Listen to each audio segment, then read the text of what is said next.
we doing, folks? And welcome to Movie Madness with Maka B. And for today's video, I'm going to be exploring some of the first episodes from a number of TV shows currently being made available for 10 pence a piece on Amazon.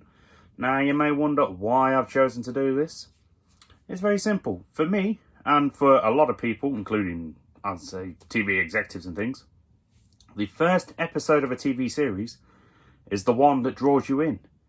It's the one that it sells the whole show to you. If the first episode of a show is, well, for lack of a better word, shit, you're not likely to continue on watching, are you? Now, I know this is the case for me. There have been some rare exceptions to the rules. For example, the two that come to mind for me are Brooklyn Nine-Nine and The Flash TV show. Now, the reason I name these two is because these are two shows that Brooklyn Nine-Nine, I watch every day religiously now. And The Flash, it was one, I haven't seen it in a little while, but it was one that I did quite enjoy for a few years.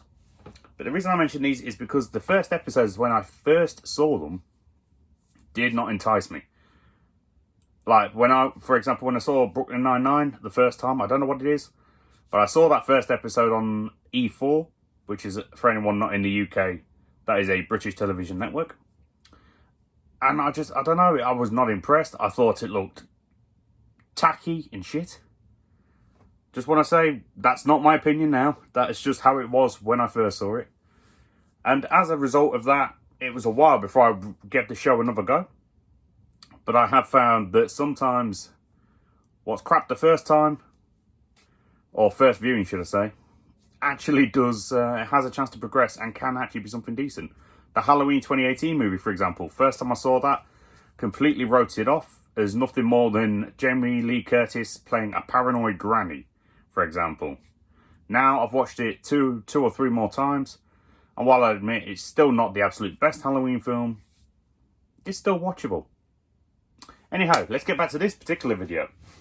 So, for this particular video, I found 10 TV shows. I'm going to do this video in two parts, so it's not too long because I've already waffled for 2 minutes. But basically, I've found 10 TV shows that are available right now on Amazon UK, where you can buy the first episode for 10 pence each. And so I've decided to do is watch these episodes. So I've already covered 5, which we're going to talk about in this video, and then when I watch the other 5, the second part of this will come out. And then I've also bought 10 more comic book related TV shows, Superboy, Krypton, and things like that I'll probably use for a future video. But what I'm going to do is I'm going to look at these episodes individually. I'm going to rank them or discuss them on 5 different criteria, which were: did I enjoy the episode? I've got the list just below the screen, which is why I'm looking down. Did it make me want to continue watching the series? What was the best part of the episode? What, if anything, could have been improved? And was it worth paying to see? Which I think are 5 criteria, and I highly encourage you to take these criteria, look at the first episode of a show you like, and reassess it. Because 4 of the 5 we're going to watch here, I had never seen before. One of them I had, it's just been that long, I decided for the fun of it, we're going to use that as part of the experiment. So without further ado, let's get on to the first one. So, for the first one we are going to look at, we are looking at Mike and Molly. For anyone not familiar with this, it was an American sitcom that ran, I believe, from around 2010-2011 for about 5 or 6 seasons. And it starred Melissa McCarthy. And I've completely forgotten the other actor's name, so I will add that in here. But basically, Melissa McCarthy was playing, I believe, a teacher, and the other guy was playing a police officer. They meet, I believe, at an Overeaters Anonymous meeting. And then eventually he asks her out, and we start to get some kind of, we get romance, and we get a build-up, and we get a whole progression of a sitcom that focuses on being overweight and family affairs and a whole bunch of other things that, for the most part, society finds funny. And I admit, I found it quite funny too, because there are a lot of heartwarming moments in this show. Now, admittedly, this is, as I said, this is the show that I have seen before, most of the episodes. but it's been that long since I've watched it. I wanted to use it for this experiment because I wanted to look at it from a fresh perspective. So let's do just that. So the first thing we're going to look at was, did I enjoy the episode? Now, the straight up answer is yes, I did enjoy the episode. There were a lot of fun things about it. There was a lot of good comedy. The characters were performed quite smoothly. And I think the overall, from the very beginning of it, it was very clear it was just going to be laid back, relaxed, enjoyable. It wasn't going to take things too seriously for the most part. And it was just going to be an easy ride for more than anything else to say. Now, did it make me want to continue watching the series? Now, completely forgetting the fact that I'd seen a lot of episodes previously, just completely riding over that. Looking at it from a fresh perspective, yes, it did. It did make me want to continue. Because I liked the progression of the show, and looking at the relationship that was developing between Mike and Molly, as well as some of your smaller characters, you know, your side characters like Samuel from the diner, Mike's partner, and then Molly's family dynamic. There was a lot of comedic elements and a lot of light-hearted but warm elements to it that made me want to explore it, made me want to continue and see how they develop these particular aspects. So overall, yep, it did make me want to continue. Also, Molly's sister Victoria would receive the sausage. That's just putting it plain and simple. So what for me was the best part of the episode? I would probably say, I mean, there were, like I said, there was a number of comedic things, but one specific one that I recall that did make me laugh out loud was a joke that Mike does. And I think he makes this joke about getting on his knees and praying for the strength to be able to stay on his diet. And then follows it up by talking about how he then prays for the strength to get his fat ass off the floor. Now, I'm only 25 and I'm hitting heavy. So I can completely relate to that joke. But overall, I think it was in the moment. It was a very hilarious joke to make. I think it just seemed natural for the character. So I think the way it was being portrayed, it worked well. It was definitely something I wanted to continue checking out. And it was definitely something that felt, well, I keep saying the same words, but natural in the moment. So, what could have been improved? Now, for me, personally, I didn't find anything I would have improved on this one. As it's a consideration of just the first episode, and it's not to do with the whole series itself and anything else I may have seen. Just based on this, there wasn't anything I personally would have improved. The relationships, like I said, they felt natural, they felt believable, they just ran smoothly. They were warm when they needed to be, and you know they conveyed the right emotions. And overall, yeah, like I said, I personally, having seen this, didn't find anything I personally wanted to improve on. And if you've seen it, feel free to drop a comment down below if you have anything you think you would have improved on it for this particular first episode. And the show in general, if you wish.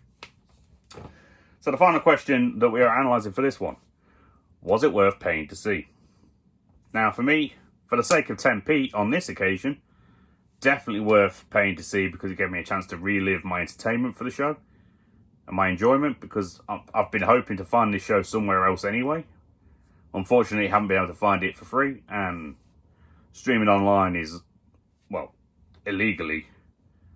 Kind of hurts the movie and TV business. And also half the time you can't get a very good signal. And the picture quality is kind of crap, so it kind of ruins the whole enjoyment of the viewing experience. But yeah, I'd say paying to see it was fun. And it was worth doing on this occasion. Like I say, buying individual episodes doesn't really work out financially, but I answered my own question on this occasion and now I'm rambling. Anyhow, let's go and see what episode number 2 is going to be. So the second show that we're checking out on this episode is Euphoria. Now, I don't know much about this one. When I picked the episodes I bought, I literally just looked at what looked cool. Didn't even read the bios and the synopsis and any of that stuff. Just straight up bought it. So this was the second one. Now, I think I remember seeing Zendaya on the cover. And I'm a fan of Zendaya. I mean, she found in the Royal Dalton, China. Got to put that one out there. So I checked it out. Now, like I say, from watching this episode, I still don't have a clue what this show's about. So my view on this compared to the first show we explored, very different. So let's get into the 5 questions. So the first one being, did I enjoy it? Now, I'd say in some sense, yes, I enjoyed the episode because the lighting was good. That's one thing I would say. It's the way that it was lit was good. It was scripted well, I'd say. I felt, scripted well in some senses. Because some things felt believable, some things felt forced, some things just, I didn't quite understand why they were included. Maybe somewhere further down the line in the show, some things would make more sense, but I don't know, there were just elements for me that didn't really stand out to make any sense. But hey ho. So did the episode make me want to continue watching this show? I'd say personally, I'm on the fence on this one. Yes and no, both equally together.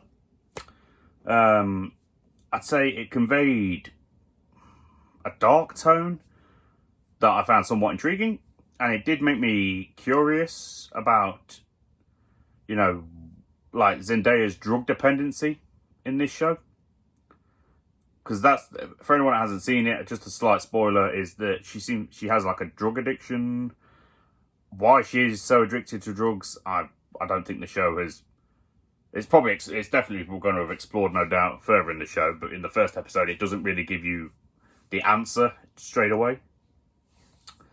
So that's definitely something I found intriguing. But I don't know, there are some aspects of it, I'd say, that the glorification of drugs and the teenage sex culture and what I would indicate as aggressive sexual assault at parts of this episode didn't really jive for me. I didn't find them necessary, but is that really what it's like nowadays as a teenager? Like, rough sex, force fucking taking every drug known to man? I've never knowingly taken any illegal drugs. I don't personally know why people do, but I don't judge. People do what they want to do. But for that, I'd say I'd definitely watch maybe 1 or 2 more episodes just to see if it does progress and give me an idea of what I'm working with. But if we're basing just solely on the first episode, it didn't really give me anything that made me want to watch the whole show, continuously, or even make me curious as to, I wonder how this season's going to end, or anything of that similarity. But again, like I say, just for me, the premiere episode, it didn't sell it like I'd hoped it would. But it is what it is. So what was the best part of the episode? Regardless, straight up, Zendaya's performance. It's dark, believable. I'd say that she breezes naturally through her scenes, individually and alongside fellow cast. And I'd say even in scenes when she's with multiple people, she was still the best part of those scenes, definitely. I don't know what kind of research she did for the role, but I'd say that if she didn't research it, then she's just naturally an extremely good actress. I'd say definitely, though, her mannerisms as a teenage drug addict suggest that she's at least a couple of years into the drugs, but I wouldn't say that this is something that she started early on, because she still looks like a normal teenager, like, without the show just showing us taking the drugs and telling us that she'd been to rehab and things like that. I would never have guessed that was what her character was about, to be honest with you. No, she has a very clean physical appearance, and I don't know, it's just her performance overall, that was definitely the best thing. I'm rambling a bit, but that was definitely the best part. One thing for this, because we're moving on to question 4, one thing that I would say could have been improved was the majority of the teenage male characters. I'd say I don't know if it was a result of the way they were scripted, or just it feeling like the actors were overacting a lot of their parts. But I'd say that their attitudes and dialogue deliveries, they came across quite forced a lot of the time. Which I would say, in turn, kind of makes the characters less believable. and it kind of attributed to making it harder to engage with the show for me. But these things happen, and again, maybe it's something. Maybe it was just the first round jitters. Who knows? And maybe it smooths itself out further in the show. We'll find out. So the final one, was it worth paying for? So for me personally, I'd say it was worth the 10p cost to explore. Because let's face it, for 10p, pretty much every one of these shows I'll probably count as being worth paying the 10p for. Now, if I was to take that question and think about what the standard retail cost for this would have been, which is anywhere from, say, like £2.50, I don't know, or £3 to watch a single episode, up to, say, £10, £20, £30 for a season, then just based on the first episode, I would say no, wasn't worth paying for. But as a 10p basis, I'd say it was. But yeah, so if it wasn't for that fact, then admittedly, based solely on the first episode, it's not something I would have paid for, or would have found worth paying for, had it not been 10 pence.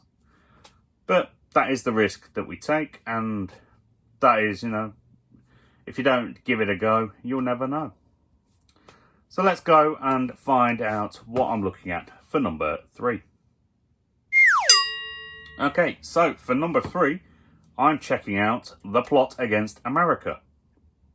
Now, I read a quick bit of the blurb about this, and I remember we was seeing something about it saying like an alternative version of World War II or something similar. Like I said, it was only a quick blurb, so I didn't retain much of the information. But all I saw was the title, A Plot Against America. Now, I love America. I'm British, but I absolutely love America. I try to get over there as often as I can to see the family. Unfortunately, it's been a little while. But I'm hoping to rectify that next year if all the lockdowns can end and I can actually fly again. So the title itself was one of the things that I admittedly made me pick this show out of all the selections that were available. And the picture, the little thumbnail, title card, whatever you want to call it, looked kind of interesting too. Had some good colours. So, pardon me. So that's one thing that made it stand out and made me choose it. So let's get on to the first questions, because this is probably going to be one of the more negative ones on here. So to answer the first question, did I enjoy the episode? Not particularly. Nope. Consider this a review for this show if you wish, whatever you want to call it.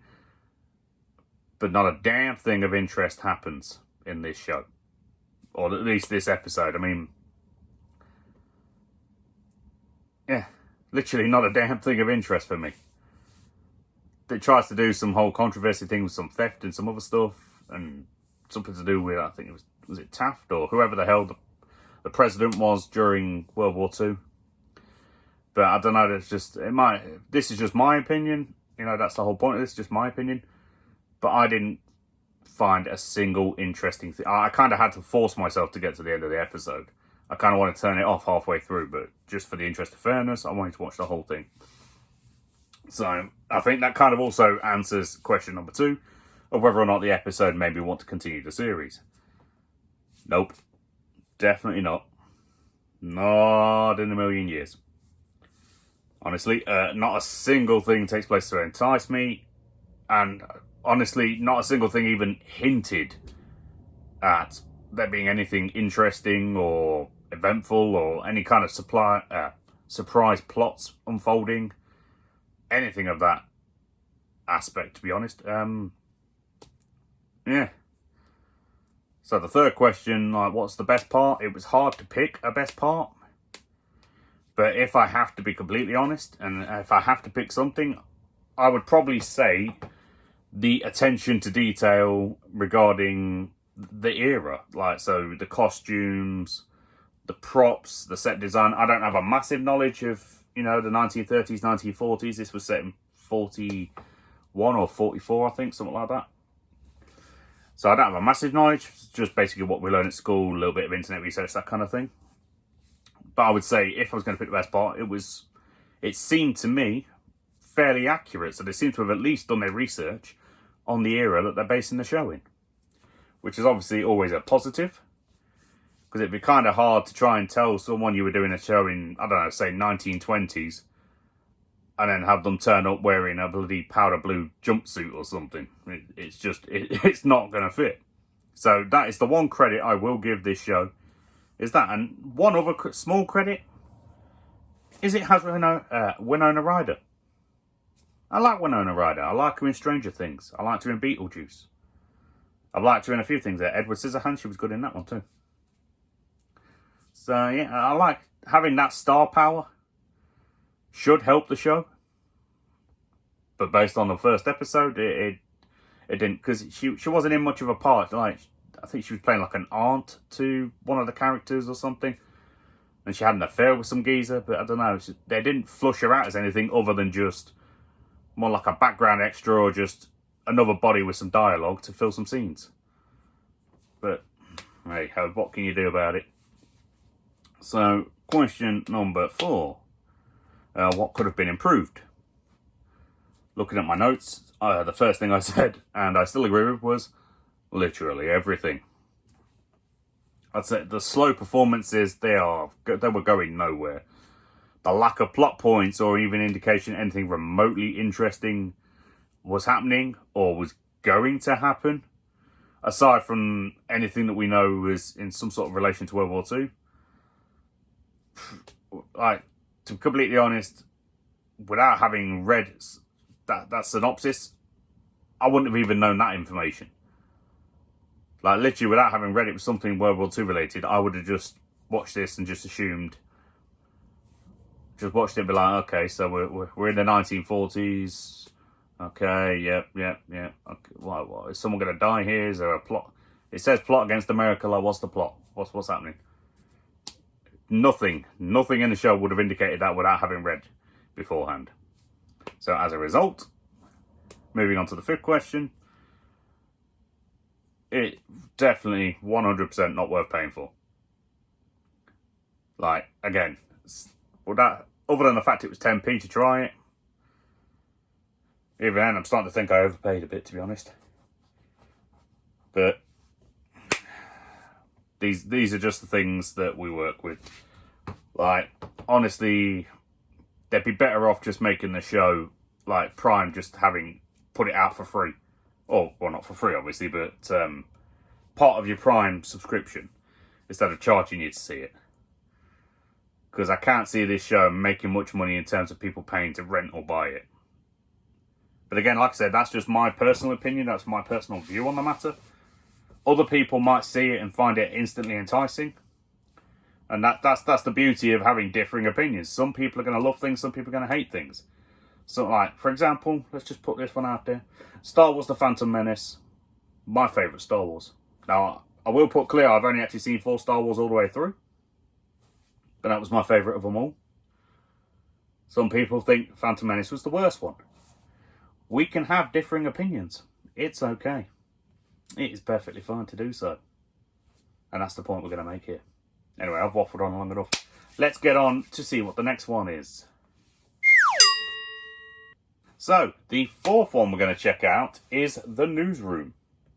Now this one, it's a bit more positive. I got a little more enticed with this one. I had a little more enjoyment watching this show. Jeff Daniels being in it was obviously a major selling point because, it was yet again another one I didn't do any research on. I simply saw it. I knew I'd seen a trailer like ages ago. Didn't remember anything that happened in the trailer. I just recall seeing it, and then I saw Jeff Daniels. And I thought, you know what, give that a go.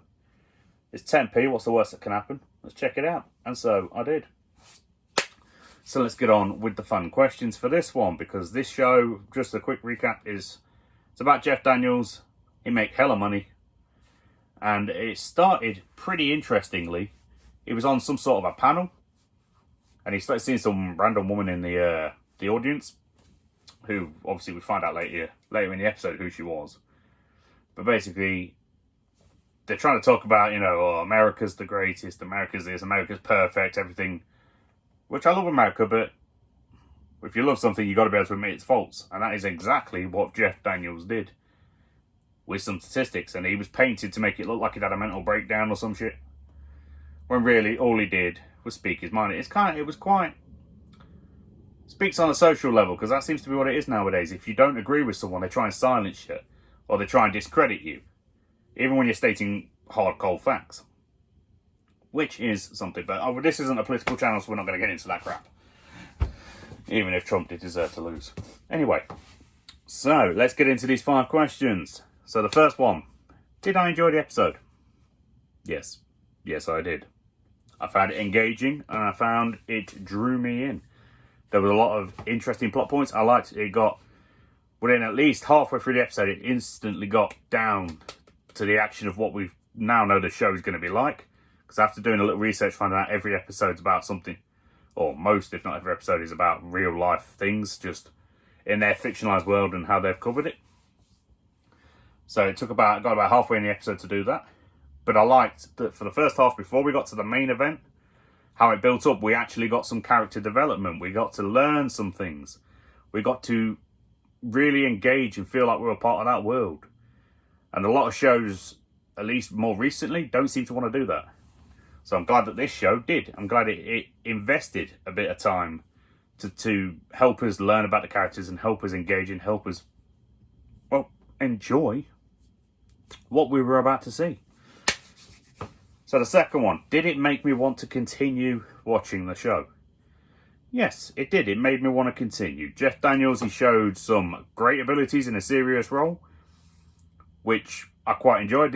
He was yet another example of someone I'm more familiar with as a comedic actor being able to succeed in a serious manner.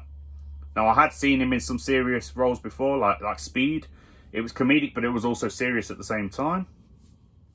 And then you've got, there are a number of actors like Adam Sandler more recently has proven his abilities. Steve Carell, someone that you'd never think of anything other than slapstick comedy and that kind of thing. It just, he deserved his Oscar nomination for Foxcatcher. It was well worth it. And Jeff Daniels, like I said, he is one of the ones that's proven he's very good at multiple abilities. Pardon me. So the idea of a fictionalized news network covering real life events in their own creative perspective, I found that enjoyable. Definitely found that enjoyable.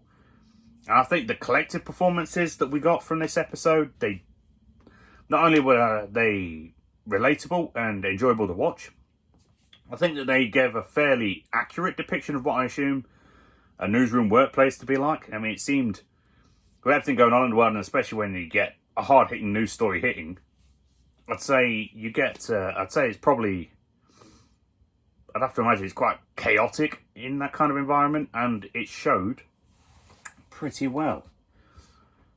Now, let's explore the third section of this. Sorry, tickling nose. Anyway, let's explore the third one. What was the best part? Again, Jeff Daniels in his serious role. It was definitely the best part because his role seemed the most flushed. Now, he is the main character, so that obviously helps. But it seemed like he'd researched it pretty well. He was well versed in the backstory, and he portrayed him. Pardon me. I'd say he portrayed him with a sense of authenticity.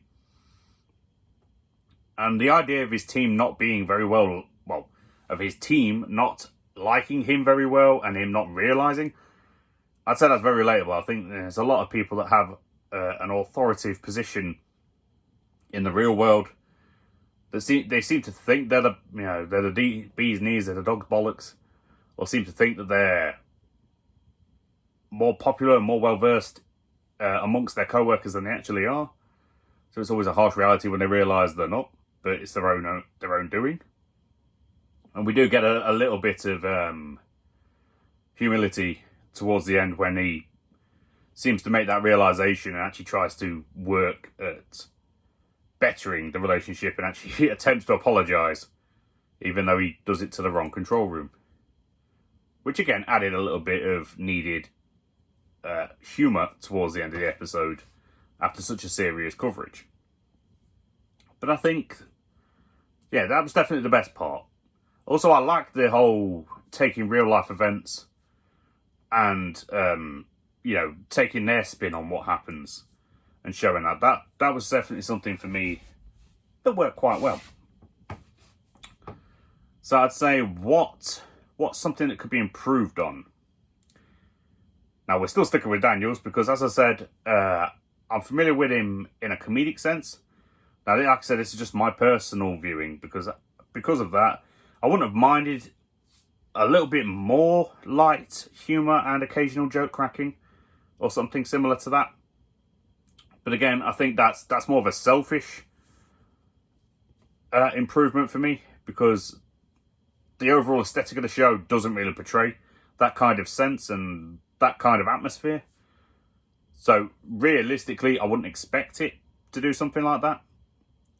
But I don't know, for me personally, that's what I was hoping to see. But I think that's down to me just needing to expand my repertoire and, broaden my horizons. But that's fair enough. Like I say, it's everyone's opinion for themselves on this one. So based on this one episode and how it made me want to continue watching the rest of the show, I'd say it was worth me paying for.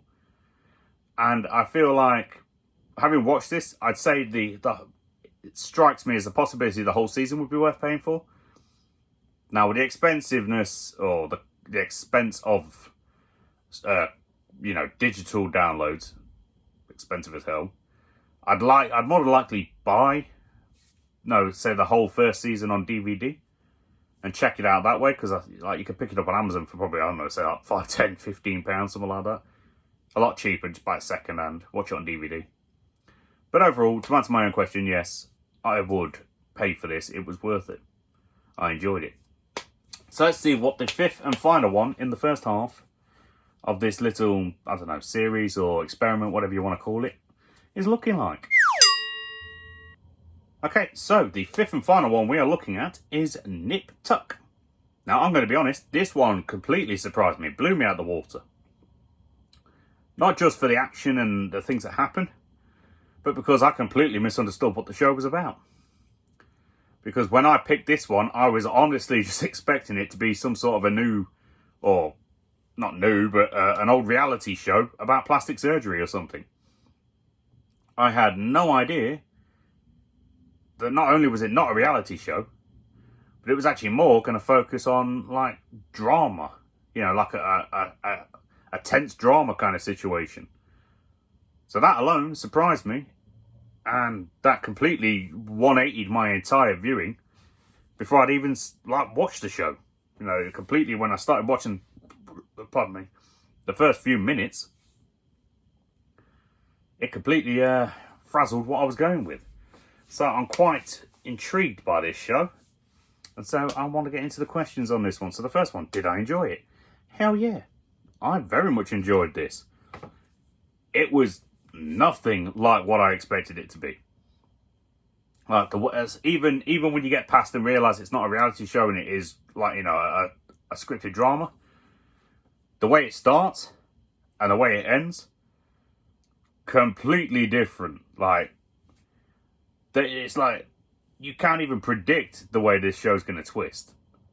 And this is, like I said, just based on the first episode. I haven't seen any of the others yet, but it does make me curious. But yeah, the twists of this show, I don't know. Let's just get straight into the second question, because I've already started answering that one as it is. Did it make me want to continue? Hell yeah. Yes, it did. Like I said, I assumed this was going to be some sort of a reality show or a light drama about, plastic surgery and vanity, things like that.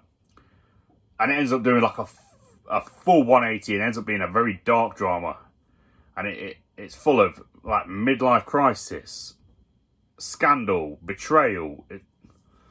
So many things were included and involved in this. And just like I said, the 180 from the start to finish definitely made me want to continue the series. So let's explore what the best part of this show was. I'd say for me, the final quarter, that last quarter of this show. And if you're in America, then I don't know how you slice this. In England, we only have 3 breaks between each section of a show to make 4 quarters. So for me, it was the final 15 minutes is how I'll phrase it. And for me, the best part was that. And it's what basically it's a spoiler kind of thing. What happens is we have this guy, he's like an assumed drug dealer cartel kind of guy, and he comes to the office to get some plastic surgery done because he's been sleeping with the boss's girl, as he phrases it. And he offers a ludicrous amount of money to make the plastic surgeons do the work. Now, like I said, they're under the assumption, as we are, that it's just some drug dealer. Oh, okay, he's been banging the boss's daughter or wife, something like that. Wants to change his appearance and disappear. We've seen it 100 times before. So we're following it, but, we've seen it before. And then it gets to a point where after he's had the plastic surgery done and he starts, healing and stuff, he then wants some liposuction. It's like, okay, yep, he's just progressing again. Yep, cool. And his brother offers the surgeon an extra $5,000 to let him stay in the room.